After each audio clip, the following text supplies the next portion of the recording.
Welcome back to the channel, everyone. In today's video, we will be installing a Dinan Resonator delete on my 2018 F87 M2. It's quite a simple process, but I wanted to add this to the car to add a little spice to the exhaust note without doing a full $4,000 exhaust. This part itself wasn't too expensive. It only came out to be around 350 bucks, and the kit comes with the full pipe itself and then the 2 exhaust clamps that will finish off the job. Quick test of the stock exhaust sound in sport mode from a dig, giving it a rip down the straightaway.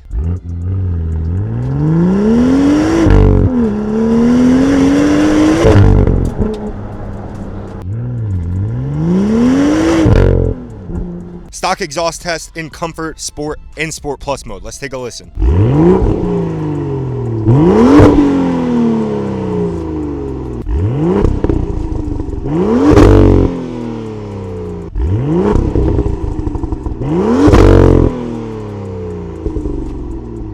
Sounds pretty good, but let's make it better. Now let's get her in the garage and let the fun begin. I had to make my own little DIY tire ramps out of wood because this car is way too low to use stock ones. Then with my Daytona jack, slid it right under to the jack point, which on BMWs is in the center, right in front of where your oil drain plug is. And you want to make sure you hit that spot on, otherwise your car won't be safe to lift. Get it up in the air and drop it down, but you want to make sure that you're using BMW specific jack pads on both sides for safety and so that you don't damage the rails on the bottom of your BMW. Of course, you got to give it a safety wiggle on the front, make sure she's all set, and then come around to the back and do the same. On the back side, you jack it up from in the middle of your rear differential, and I absolutely recommend using a wooden block because there are heat sink fins, which you will break if they have metal on metal contact. Do the same in the back for the jack stands and slowly but surely lower her down. One more safety wiggle because we don't want this car falling onto the floor. I would be having a real bad day if we did that. Shout out to Mason for the first time getting the BMW up in the air with me. If you take a look underneath, that's the resonator right there in front of basically what is the rear differential. And then if you follow it back, we're going to find the point where we chop. You want to take the Dinan Resonator delete, and I used steel wire personally in order to hang it into place to test fit it and mark it up to make sure that you actually don't screw this up, because you always want to leave enough piping so that the extra that you leave left over from the stock exhaust fits about 1.5 inches to 2 inches inside of the ends of the Dinan Resonator delete pipe so that they can clamp into place and you don't have any exhaust leaks.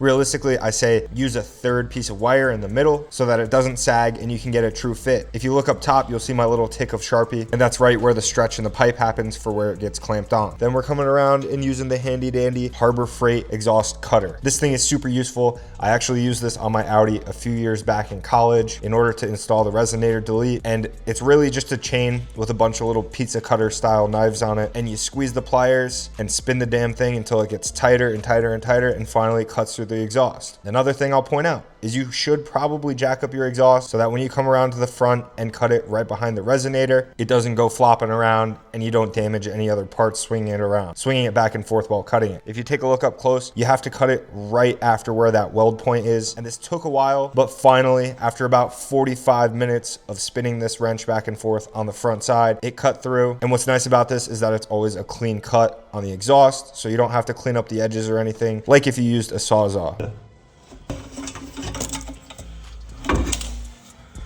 Clean off. Woo! Don't forget to add both of your clamps on to the new pipe before you bring it under your car, of course, and then slip on the front side first and swing up the rear side into the muffler. This was a little bit of a process, so getting it over the muffler was actually giving me a little bit of a hard time. Had to give it some love taps to trying to get it into place. But finally, after a bit of fidgeting, it finally sunk into place. At that point, it was just time to tighten up the clamps, and I always prefer to do them above the exhaust so that you don't see them hanging down below. I gave it a quick tighten with a ratchet, followed it up by a quick ugga-dugga or two, and at that point, you have yourself a beautiful new Resonator delete on your M2. I still have her up in the air, and I will tell you, getting it down is just as much of a process as getting it up. I do recommend reuse that wood block so that you don't damage the heat sink fins and or crack your rear differential. You'll be having a real bad day. But as long as you get it up in the air, slide your jack stands out, it's the same process backwards. And all in all, this project in your own garage will take between 1 to 2 hours. If you have a lift, it'll absolutely take even less time and shouldn't be a problem at all. I've got a pretty small space, 10 by 30 feet in my little garage unit that I have, but she does the job, and with the tools that I have, I can get the work done. I had to slide the wooden blocks back under the front in order to get the car down safely, but I will absolutely be investing in a pair of low profile ramps for the future, and the first startup was magnificent. I don't want you to hear it quite yet, but now that she's getting pulled out of the garage, Let's hit the streets and see how she actually sounds. Here we are. I've spent about a week living with this exhaust and I really like it. It doesn't make it sound too crazy, but it really brings the burbles and the tone of the exhaust to life. Rather than adding volume, it adds tone and personality, which is exactly what I wanted. So let's get a quick start up. I'll show you what it sounds like in comfort, sport, and sport plus mode. And I will say, I think it sounds great.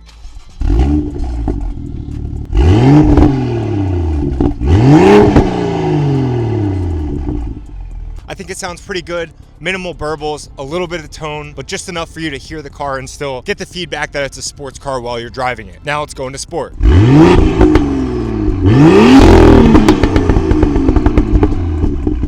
In sport mode, it brings it to life a little bit more, adding a little more volume and burbles because the flap in the valved exhaust opens up partially, and it's a great tone. But let's go into Sport Plus, which is my favorite.